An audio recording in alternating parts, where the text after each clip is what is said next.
Hello everyone, welcome back to my channel. And आज के lecture के अंदर हम डिस्कस करेंगे टीचिंग एप्टीट्यूड के अंदर मेथड्स ऑफ टीचिंग। तो यूजीसी नेट एग्ज़ाम आ ही रहा है, तो आपके लिए ये जो टॉपिक है ये बहुत ज़्यादा इंपॉर्टेंट है। एग्ज़ाम में कई सारे क्वेश्चंस इससे बनते हैं। सो आज हम इसी एक छोटे से टॉपिक को डिस्कस करेंगे। इंडक्टिव मेथड और डिडक्टिव मेथड, दो तरीके के मेथड्स होते हैं टीचिंग के, ठीक है। इंडक्टिव मेथड जो बेसिकली है वो हम यूज़ करते हैं छोटे बच्चों के लिए या एलिमेंट्री टीचिंग के अंदर। एंड डिडक्टिव मेथड भी हम कुछ जगह पे यूज़ करते हैं। वैसे देखो तो हम कह सकते हैं इंडक्टिव मेथड जो है वो ज़्यादा बेटर है, ज़्यादा अच्छा है या ज़्यादा इफ़ेक्टिव है।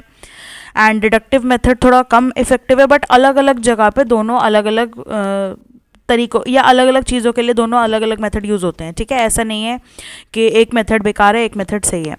तो इंडक्टिव मेथड में यहाँ पे जैसे मैंने लिख रखा है नोन टू अननोन, यहाँ पर बच्चे को कुछ चीज़ ऑलरेडी पता होती है, उस पता हुई नॉलेज से या प्रीवियस एक्सपीरियंस से लेकर हम ऐसे चीज़ पे जाते हैं जो उसको नहीं पता। कंक्रीट टू एब्स्ट्रैक्ट होता है ये, और बॉटम अप अप्रोच बोलते हैं हम इसको। इसमें हम एग्जाम्पल टू रूल, तो ये सारी चीज़ें आपको याद रखनी है। बेसिकली ये कुछ कीवर्ड्स हैं जो ये बताते हैं कि ये इंडक्टिव मेथड ऑफ टीचिंग से बिलोंग करता है। स्पेसिफिक टू जनरल, हम सबसे पहले स्पेसिफिक चीज़ उसको बता देते हैं, उसके बाद जनरलाइजेशन पे जाते हैं कि हाँ ये स्पेसिफिक चीज़ ऐसे है, तो दैट मीन्स जनरल रूल पूरे यूनिवर्सली भी यही चीज़ अप्लाई होती है। इसको डाइवर्जेंट थिंकिंग भी बोलते हैं एंड लर्निंग बाय डूइंग भी बोलते हैं। यहाँ पर बच्चा खुद कर कर सीखता है, क्योंकि यहाँ पे नोन टू अननोन जा रहे हैं। तो यहाँ पर भाई ऑलरेडी कुछ पता है, तो पता हुई नॉलेज को ही वो अप्लाई करते हैं और फिर वो अननोन चीज़ को भी सीख लेते हैं।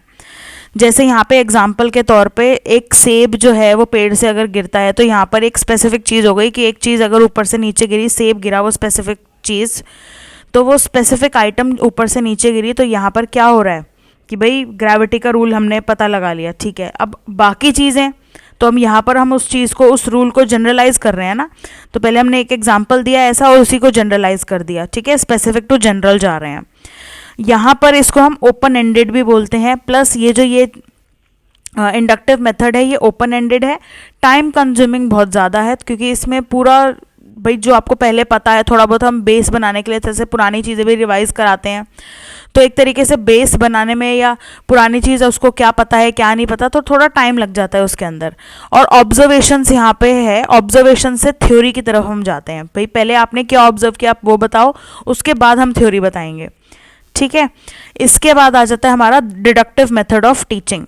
डिडक्टिव मेथड के अंदर हम अननोन टू नोन जाते हैं। बेसिकली अपोजिट है ये, इंडक्टिव मेथड का अपोजिट अननोन टू नोन जा रहे हैं। भाई हमें वो चीज़ पता ही नहीं है। जैसे मैथ्स के अंदर बेसिकली ये चीज़ यूज़ होती है, या साइंस के अंदर जैसे केमिस्ट्री के अंदर फार्मूलाज होते हैं, पीरियोडिक टेबल होती है।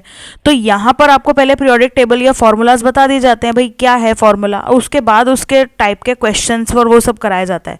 तो यहाँ पर एब्स्ट्रैक्ट टू कंक्रीट जा रहे हैं, ये टॉप डाउन अप्रोच होती है। और रूल टू एग्जाम्पल, इंडक्टिव में था एग्जाम्पल टू रूल, यहाँ पर है रूल टू एग्जाम्पल। यहाँ पे जनरल से हम स्पेसिफिक जा रहे हैं। भाई जनरल आपको एक फॉर्मूला बता दिया कि ये फॉर्मूला है, अब जितने भी कुछ स्पेसिफिक प्रॉब्लम्स आप ले आओ वो सारी स्पेसिफिक प्रॉब्लम्स उसी जनरल फॉर्मूले से सॉल्व हो जाएंगी। यहाँ पर इसको हम बोलते हैं कॉन्वर्जेंट थिंकिंग। मैथ्स का मैंने आपको बताया ही है। एंड डिडक्टिव मेथड जो है वो बेसिकली ज़्यादा रिलायबल है, एंड ज़्यादातर हम यही यूज़ करते हैं कई बार, क्योंकि कुछ चीज़ें ऐसी होती हैं जो स्टूडेंट्स को एक्सप्लेन करना या पूरी थ्योरम एक्सप्लेन करना वो पॉसिबल नहीं होता, काफ़ी ज़्यादा टाइम उसमें लग जाएगा।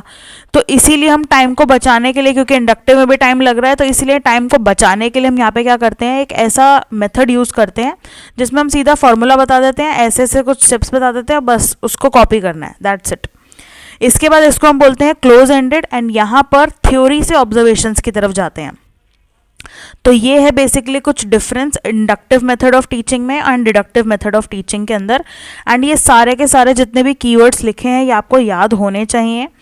सो that's it for now. Hopefully आपको ये कॉन्सेप्ट समझ में आ गया होगा। And see you in my next video, जिसके अंदर हम कुछ टीचिंग एप्टीट्यूड या अदर जो भी पेपर 1 के सब्जेक्ट्स हैं उनको डिस्कस करेंगे। So see you in my next video.